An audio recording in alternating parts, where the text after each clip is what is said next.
qadii sideedaad ee taxanaha kun habeen iyo habeen. haddii ay tahay markii koowaad aad channelkan soo booqanayso fadlan subscribe ka taabo, like tana saar, gambalaalkana daaro si ay kuu soo gaaraan muuqaaladeeda cusub anigana ay dhiirigelin igu noqoto. iminkana daawasho wacan.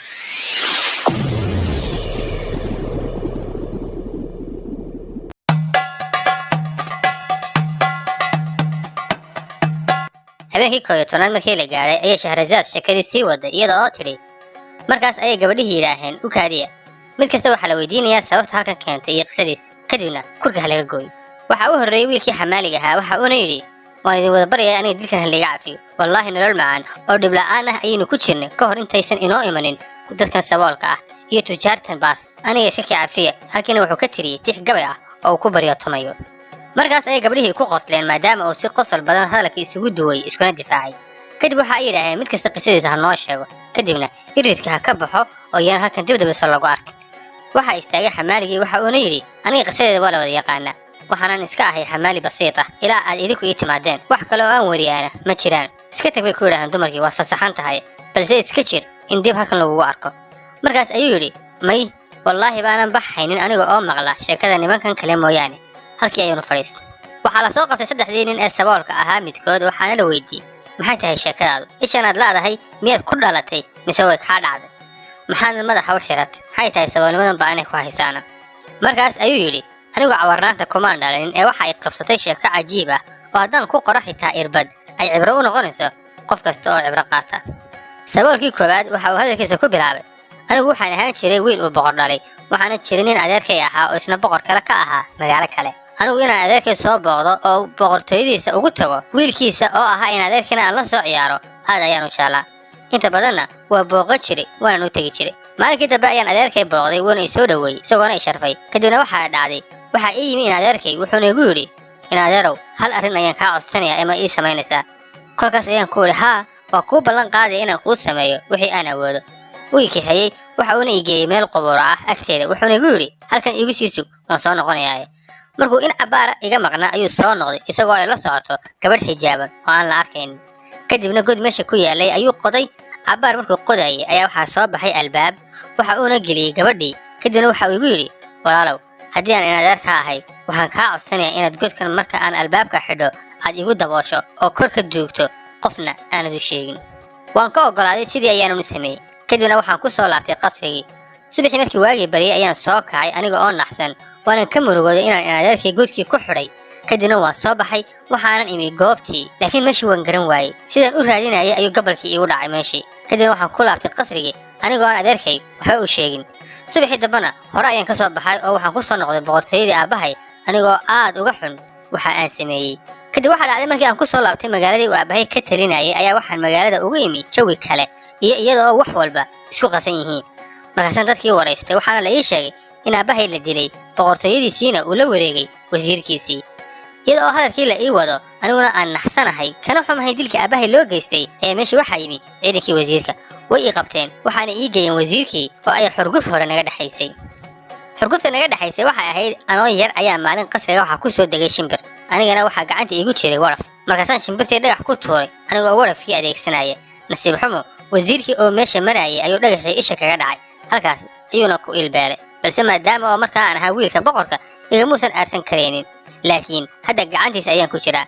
markii la ii geeyay ayuu amar ku siiyey askartiisii horta in isha la iga soo tuuro sidaas ayaana isha la iga riday. kadibna mid ka mid ahaa askartiisa ayuu ii gacan geliyey waxa uuna ku yiri ninkan wad oo meel hebla gee kadib inta aad disho meydkiisa badda ku tuur. sidii ayuu ii soo waday askarigii. aqoon hore ayaanu askariga isu lahayn. markuu meeshii ii keenay ayaan tuugay oo aan aad u baryay oo aan ka dalbaday inuusan i dilin aniga oo soo xasuusiyey wanaaggii hore iyo wada noolaanshahayagii. wuu iska kay sii daayay waxa uuna igu yiri yaan dib halkan laguu arkin. kadib waxaan aaday boqortooyada adeerkay. markaan u imi adeerkay ee aan u sheegay waxa ku dhacay aabbahay iyo boqortooyadiisii aad ayuu uga murugooday. waxa uuna ii sheegay in murugadii hore ee haysay aan murugo kale ugu daray oo uu waayay wiilkiisii iyo gabadhiisii. waxa uuna i weydiiyey inaan garanayo meel ay joogaan. markaas ayaan ku yiri anigu gabadhaada waxba kama ogi laakiin wiilkaaga waxa dhacday sidaas iyo sidaas waxaan uga warramay sida wax u dhaceen. markaas ayuu farxay igana codsaday inaan geeyo goobtii. kadibna waxaan geeyey meeshii oo godgod ayaanu u fadhnay ilaa aanu markii dambe albaabkii ka aragnay. kadib gudaha ayaanu hore ugu galnay godkiina waxaanu ku aragnay raashin cunno iyo cabitaan badan.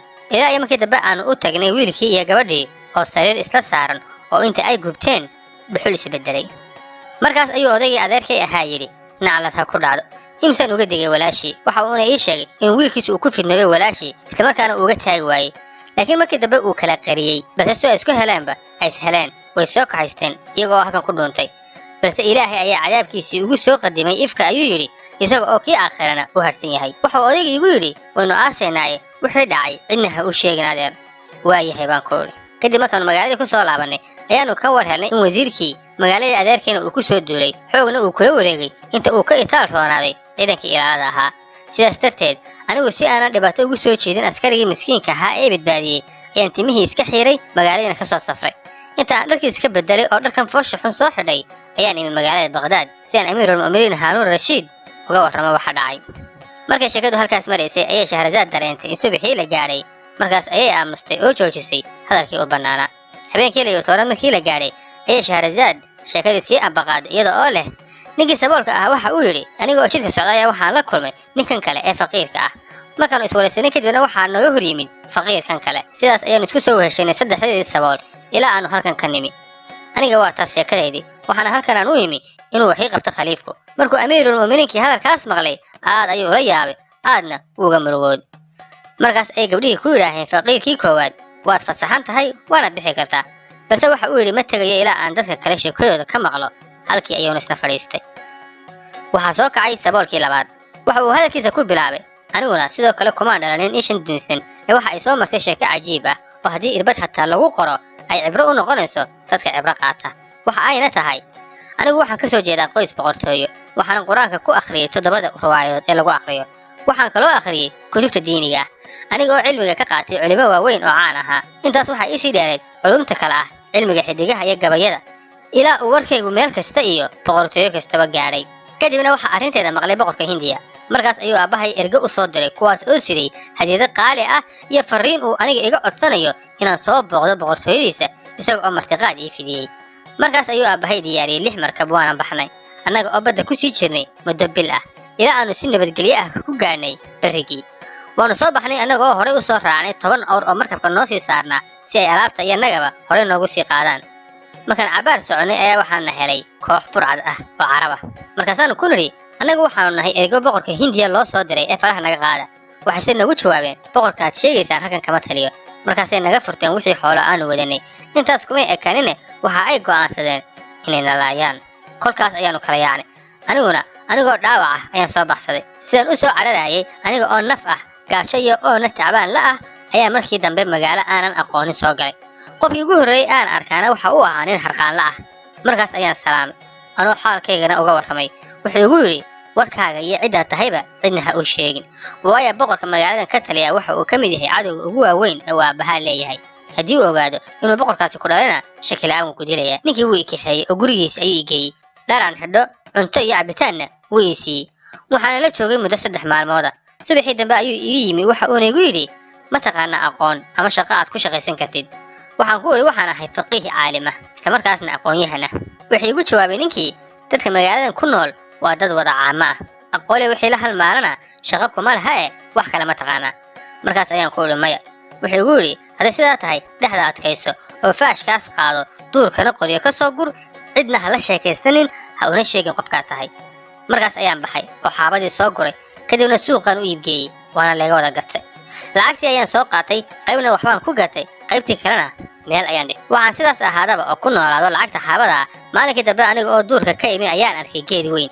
markaasaan go'aansaday inaan maanta geedkan googooyo. waxaan soo qaatay faashkaygii waxaana ku garaacay geedkii. markaan cabaar garaacayay ayaa markii dambe faashkii waxa uu ku dhacay wax sidii maartii u samaysan oo geedka dhexdiisa ku yaala. geedkuna waxa uu ahaa mid weyn. markaasaan sii fiiriyey mise waaba albaab. waan furay waxaana ii soo baxday jaranjaro geedka hoostiisa ku aadan.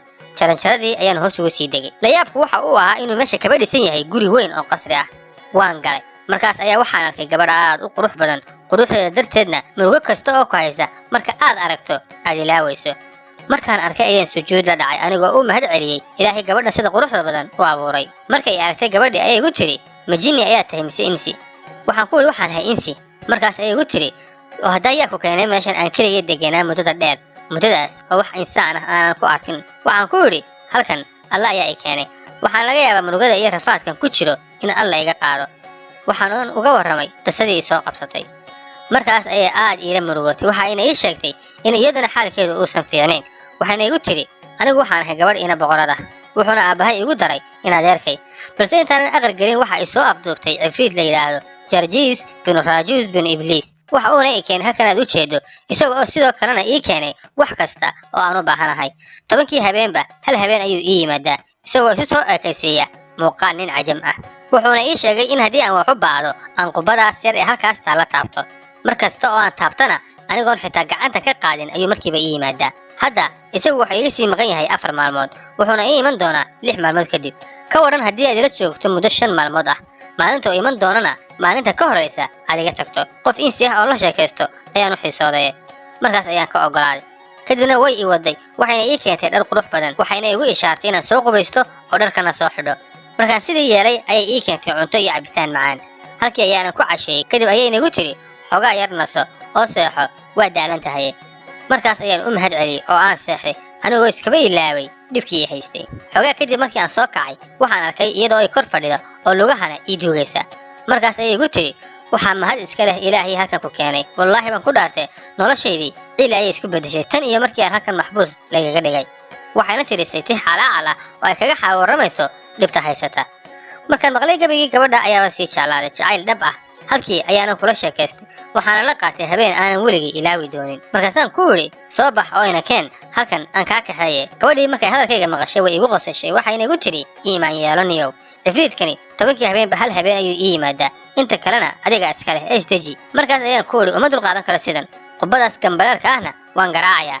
markii uu jinku yimaadana kurka ayaan ka goynayaa. waana soo qabtay qubadii yareyd, markaasaan garaacay. markii aan gambaleelkii garaacay ee gabadha inta ay isku naxday ay igu tidhi maxaad samaysay, miyaanan kuga odhanin ha garaacin, hadda cifriidkii wuu soo socdaay, dhuumo intuusan ku dilin dhib culus ee inoo soo jiiday. kolkaas ayuu dhulkii kala dilaacay.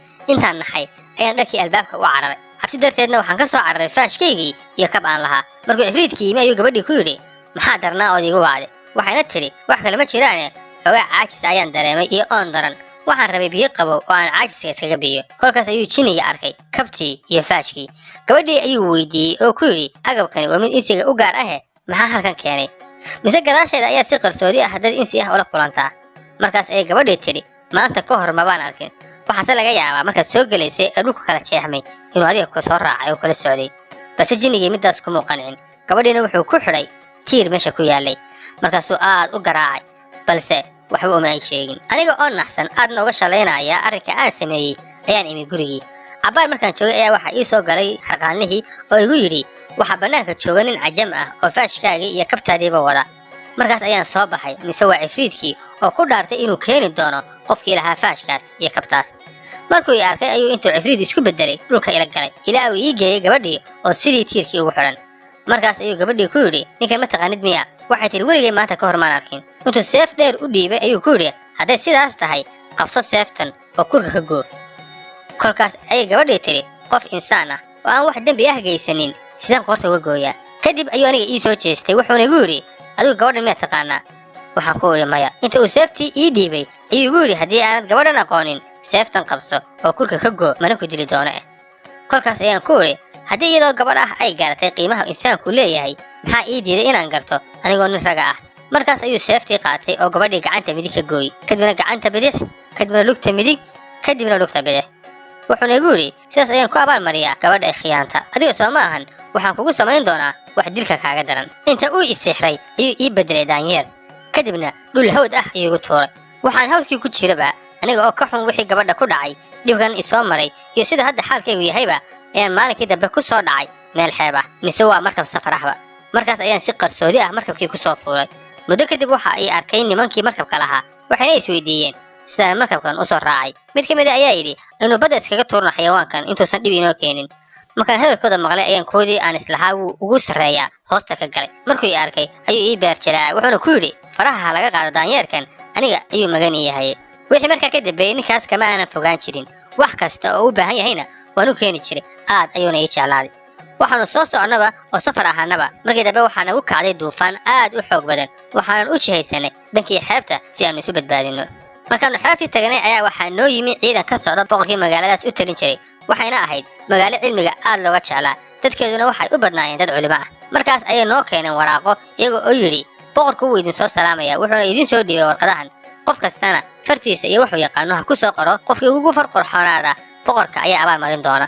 Markaas ayaan warqadihii la qaybinayay dhinac ka galay, laakiin waa la ii diiday, balse hal warqad ayaan dafay. kolkaas ayaa askartii damacnay inay dilaan iyaga oo mooday inaan warqadda jeexjeexi doono.